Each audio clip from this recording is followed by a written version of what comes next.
In the medieval world, survival was a constant struggle, and food was a scarce commodity, especially for peasants and the poor.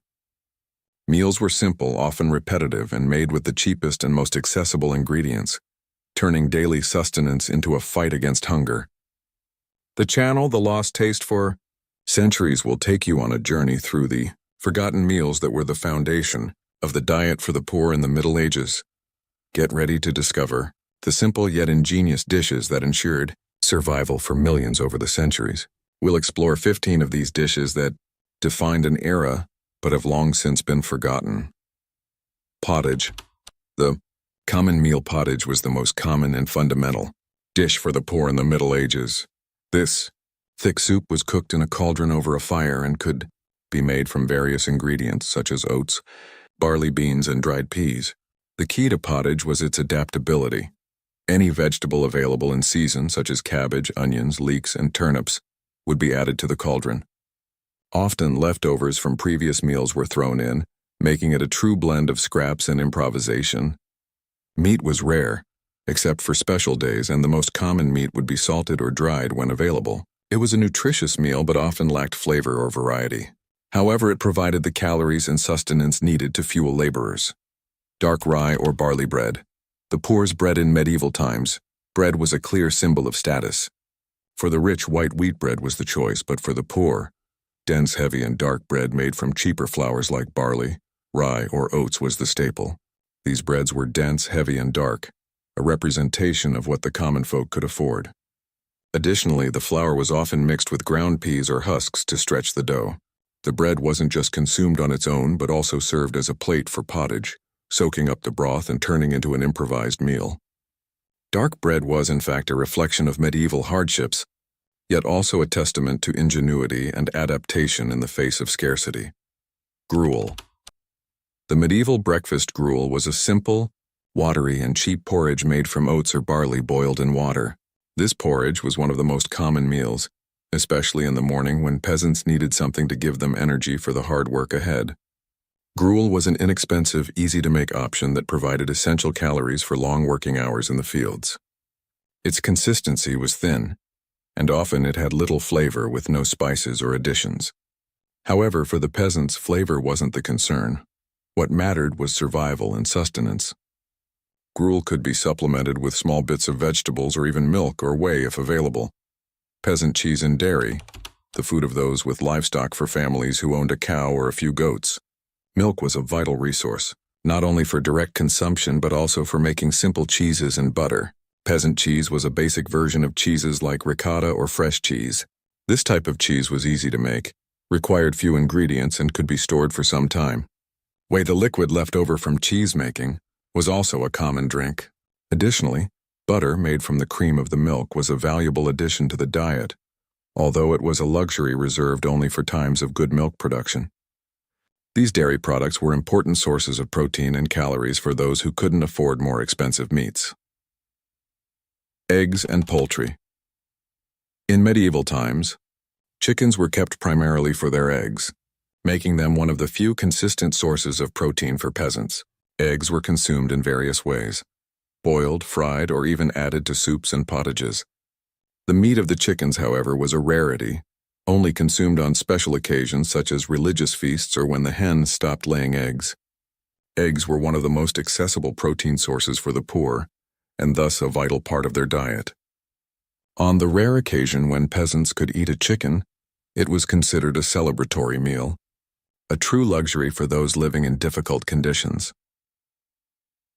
Salted or dried fish, the sea's protein in regions far from the coast. Where fresh fish wasn't easily accessible, salted or dried fish, such as herring and cod, were the main sources of animal protein for peasants. Salted fish was cheap, durable, and easy to store, making it essential for those who couldn't afford fresh meat or large animals. During Lent, when the church prohibited the consumption of meat, salted fish became even more common. In addition to providing a good amount of protein, fish also helped to add flavor to meals, becoming a key ingredient in soups and stews. Root vegetables, the vegetable foundation: turnips, parsnips, beets, and carrots, usually white or purple varieties, were the foundation of the medieval vegetable diet. These root vegetables were easy to grow, store, and lasted throughout the winter months. They were often the main filling in pottage or consumed in simple preparations like boiled or roasted. Root vegetables represented the basic food for peasants during the winter months when fresh crops were scarce. Their simplicity reflected the lack of food options, but at the same time, they were a vital resource to keep energy up during the long workdays in the fields. Dried legumes, peas, beans, and lentils known as the poor man's meat. Dried legumes were a crucial source of protein for peasants. Peas, beans, and lentils could be stored for years, making them a reliable food source during times of scarcity. These dried legumes were used to thicken soups and stews, making them more substantial and filling. When prepared properly, dried legumes could be a complete meal, providing both calories and protein to sustain workers. For peasants, these legumes weren't just food. They were also a way to ensure they were prepared for hard times when fresh food was scarce. Forage and wild herbs, food from nature in an era without supermarkets or regular markets, peasants relied on foraging for wild foods to supplement their diet. Herbs such as dandelions, wild garlic, and watercress, as well as edible roots and mushrooms, were vital sources of nutrients. Nettles, which lose their sting when cooked, were especially popular among the poor, who used these plants to add vitamins and minerals to their meals. These wild foods were often included in pottages or eaten on their own, helping to diversify the diet and combat the lack of fresh food.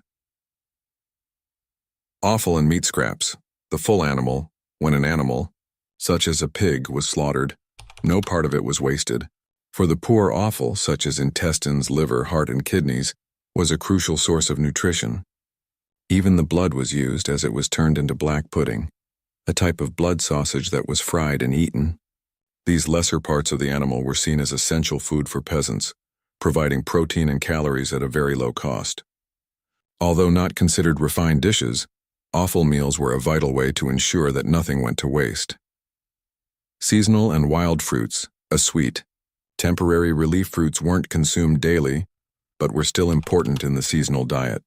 During spring and summer, fruits like apples, pears, and berries were either grown in household orchards or foraged from nearby forests. While fruits were more common on the tables of the wealthy, peasants also made use of what nature provided.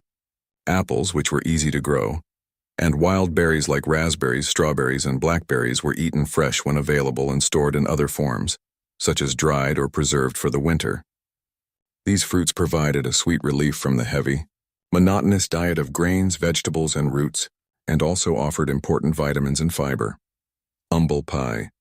A pie made of offal. Humble pie was a savory pie made with the offal of deer, a typical dish among the serfs and peasants who participated in hunts.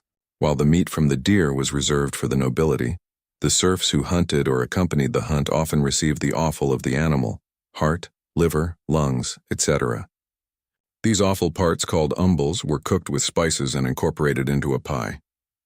Humble pie wasn't just a meal of sustenance, it was also a symbol of survival, turning parts of the animal that would typically be discarded into a filling meal.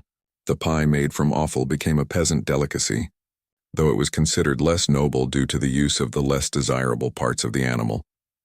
Small beer, the safe and nutritious drink, at a time when water was often contaminated and unsafe to drink. Small beer was one of the most common beverages, consumed even by children.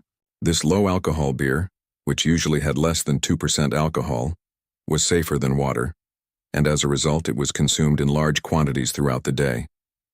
In addition to being an alternative to water, small beer was nutritious and provided extra calories, which were essential for sustaining peasants through hard work. This beer was made from barley or wheat malt with little fermentation, making it easier to produce and cheaper than other alcoholic beverages. Its popularity was so widespread that in some regions, small beer replaced other more expensive and sophisticated drinks.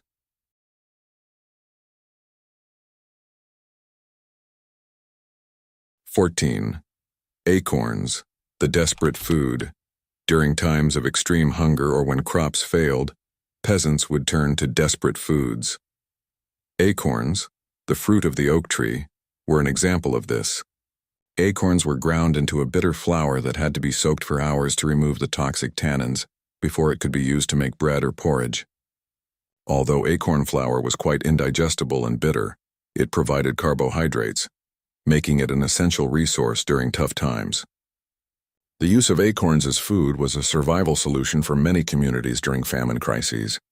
And although its taste and texture left much to be desired, it represented the resilience and ingenuity of the poor in facing harsh conditions. Trencher, the bread plate trencher, wasn't a meal in itself, but it was a crucial part of the dining experience. Instead of using ceramic or metal plates, peasants would place their pottage and soups on thick slices of old, hard bread. The bread, especially the dense, dark bread, would absorb the liquids from the meal, becoming soaked and full of flavor. At the end of the meal, the trencher could be eaten, given to beggars, or even fed to animals like dogs and pigs.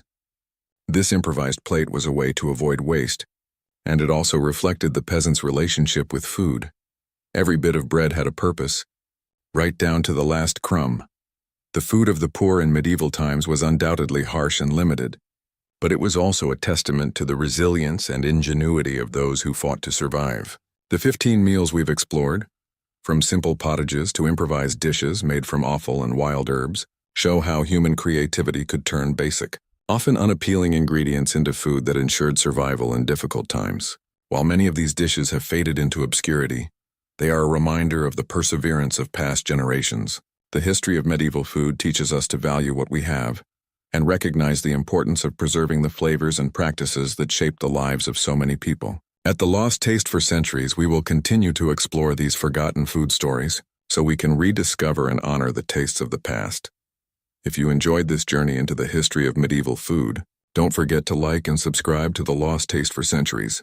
Leave a comment below about which other historical dishes you'd like to learn more about, and who knows, they might appear in our next video.